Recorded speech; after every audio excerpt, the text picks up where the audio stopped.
3편 형식적인 정기 진단은 도움이 안 된다.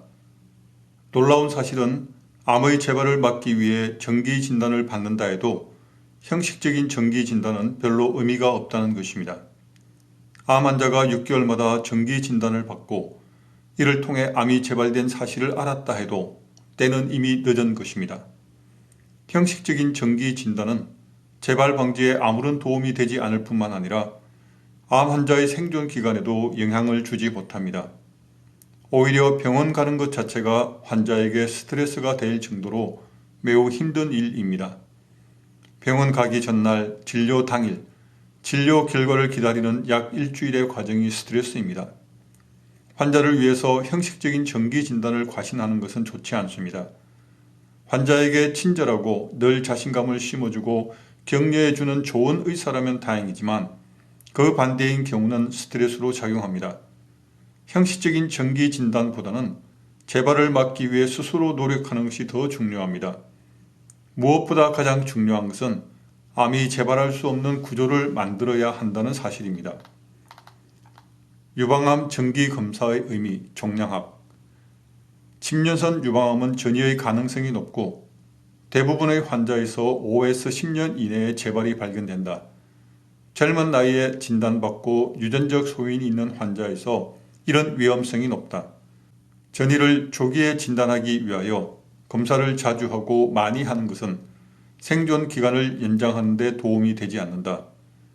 조기 유방암 환자를 대상으로 주기적인 의학적 검사와 유방 촬영만을 한 환자들과 방사선 검사와 실험실 검사 등 광범위한 검사를 한 환자들을 비교한 두 연구 결과 적극적인 검사를 시행한 군에서 전신적 재발이 조기에 발견되었지만 전체 생존 기간에는 차이가 없는 것으로 나타났다.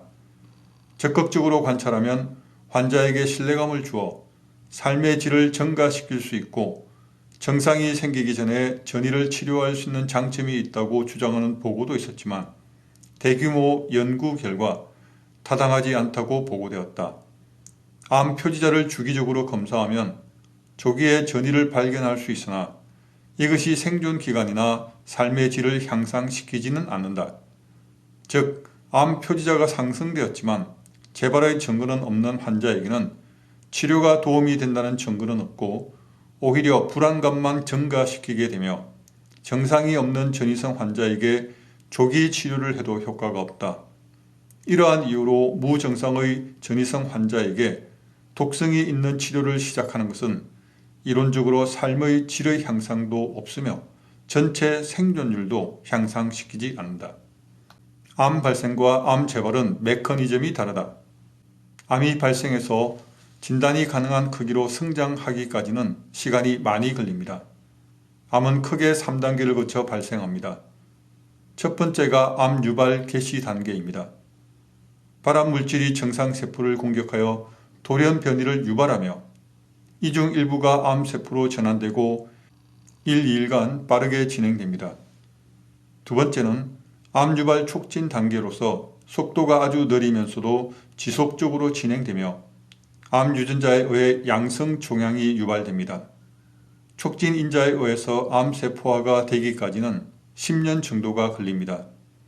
세 번째는 암 진행 단계로 양성 종양이 악성 종양으로 전환되고 그 수도 증가하는 단계입니다. 진행 단계는 수년이 걸립니다. 개시 단계와 촉진 단계에서는 암세포를 발견하기 어렵고 세 번째 단계인 암 진행 단계가 되어야 비로소 암을 진단할 수 있습니다. 일반적으로 암이 생기고 진단하는 과정까지 20에서 30년이 걸린다고 합니다. 암세포는 누구에게나 생기지만 그것이 암으로 진단할 수 있는 크기까지 자라는 데는 많은 시간이 걸리는 것입니다. 그러나 암이 재발되고 전이되는 메커니즘은 전혀 다릅니다. 시간을 예측할 수 없습니다. 암 재발은 며칠, 몇 주, 몇 달이 걸릴 수도 있고 몇 년이 걸릴 수도 있습니다. 그래서 재발은 암 진단이 내려진 시점부터 총력을 기울여 막아야 합니다. 암 치료에 들어가기 전부터라도 암 재발 제로 레시피를 작동시켜야 합니다. 초기에 재발 제로 레시피를 작동시켜라. 암이 재발되거나 전이가 되어 찾아온 환자들에게는 어떤 말도 위로가 되지 않습니다. 그들을 치료할 때마다 느끼는 아쉬움은 암이 재발하기 전에 재발 제로 레시피를 작동시켰더라면 하는 것입니다. 무슨 병이든 초기에 바짝 긴장하고 밀어붙여야 완치가 보장되는 법입니다. 아직 건강할 때 면역층을 최상의 상태로 만들어 놓으면 암이 다시 생길 수 없을 것입니다. 병원의 치료 스케줄만 철석같이 믿고 있다가 총력전을 펼 수 있는 기회를 놓친 경우가 부지기수입니다. 재발 제로 레시피는 원래 수술 직후부터 작동시켜야 합니다. 그러나 방사선 치료나 항암 치료 직후에라도 늦지 않으니 망가진 면역층을 집중적으로 회복시켜 놓아야 합니다. 항암제를 쓰지 않는 경우는 더욱 말할 필요가 없습니다. 수술 직후 시간을 지체하지 말고 재발 제로 레시피를 작동시켜야 합니다. 재발 제로 레시피를 항암 치료나 방사선 치료와 병행하면 집중적인 면역요법을 통해 그 부작용을 줄여주고 면역층을 유지해주는 유익한 상승 효과를 거둘 수 있습니다. 그러므로 재발 제로 레시피는 시기를 놓치지 말아야 합니다. 암의 세력이 막강해진 다음에는 감히 어떤 방법으로도 대항할 수 없습니다. 그러나 초기에는 얼마든지 암을 제압할 수 있습니다. 면역요법은 이미 재발한 환자나 말기 환자보다는 초기 환자에게 시행했을 때 더 좋은 효과를 기대할 수 있기 때문입니다.